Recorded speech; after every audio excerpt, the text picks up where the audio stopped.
So, the federal government is officially on the streets of Washington, D.C.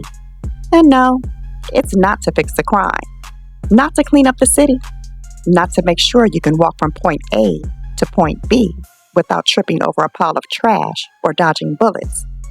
It's because D.C. has gotten so out of control that local leadership can't even pretend they're in charge anymore. And yet, somehow, the protesters are still shouting about the wrong things. Welcome back to Kimara Reacts. Thank you to my subscribers. If you are new here, please help this channel grow by subscribing, like and share the video. Don't forget to hit the bell notification. Let's react.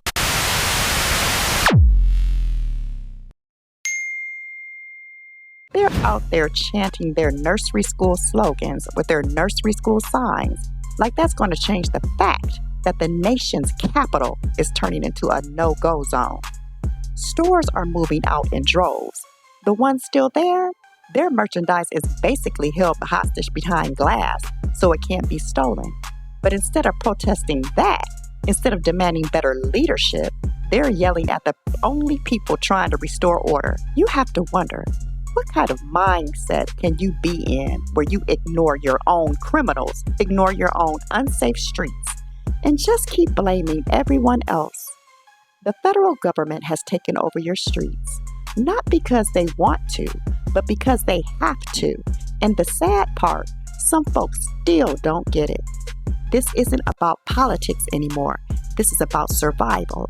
And until common sense makes a comeback, DC is going to keep spiraling. You can't fix stupid, but you can lock up chaos. This is Liberation Day in D.C., and we're going to take our capital back. Crime in D.C. is ending and ending today. Let's take a brief look at why Trump is intervening in Washington, D.C., shall we? New video release shows the suspects in a vehicle in an armed robbery in Northwest D.C. The group of suspects targeting a high-end athletic store. D.C. police need your help to find two people caught on camera during a robbery and shooting in Chinatown. Investigators say the shooting victim, 20-year-old Charnel Whitfield, was arrested just minutes later for trying to carjack someone. People like Denise Krepp say it's a scary time to live there. We've got robberies, we've got burglaries, we've got carjackings, we have car thefts. Two young boys arrested in D.C. accused of robbing a business on Benning Road in Northeast. Police arrested an 11-year-old as well as a 14-year-old. Investigators say they pulled out a handgun, demanded cash, then ran off. Homeless encampments are now nestled across our nation's capital. Neighbors are at a breaking point. The needles on the floor, the drug use. The mayor seems not to have enough control. This act of vandalism that happened just last night, you see from the picture, glass from a bus stop has been smashed. Police released this video showing the moments the group entered into Aloe. Within minutes, the group can be seen grabbing clothes and stuffing their bags, all before running out of the store. I was working on the second floor. I was standing on the ladder. Then I looked down in front of me, and there was a man standing there with a gun pointed at me saying, "Give me your money." The pair assaulted a group of people, left empty-handed, striking again 5 minutes later on Vermont Avenue near 11th Street. A victim robbed, not hurt. A similar crime an hour and a half later. Some shots, some bangs. We've seen police officers running in all directions. I almost feel a little desensitized to it in a way because it seems to be of the norm. It's actually pretty scary that these teenagers own guns. The robbery of 39-year-old Brian Smith, found unconscious here on T Street, just off of the busy U Street corridor around 5 a.m. He died November 7th. These people here in D.C., all these mothers, children been killed in the streets by juveniles. The 5 girls who attacked Reggie Brown were all tried and found responsible as juveniles.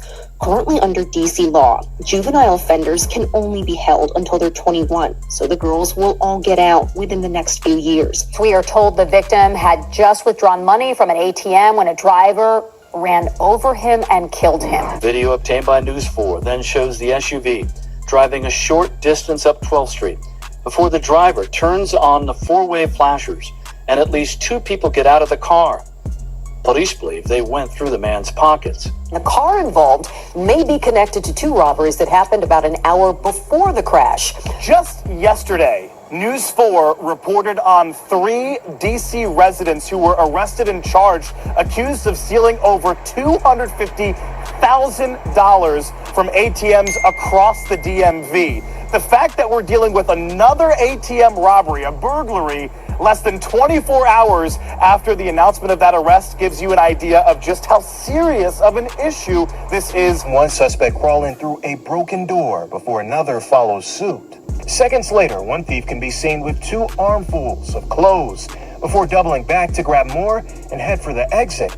Investigators say the thieves were able to get away with $50,000 worth of merchandise. Police say these 3 suspects, armed with handguns, approached 3 people getting into a car, took their wallets and purses, and got away in a gray sedan. 6:30 a.m. near 3rd and K Street Northeast. Police say they tried to rob another victim, failed to get anything, and took off.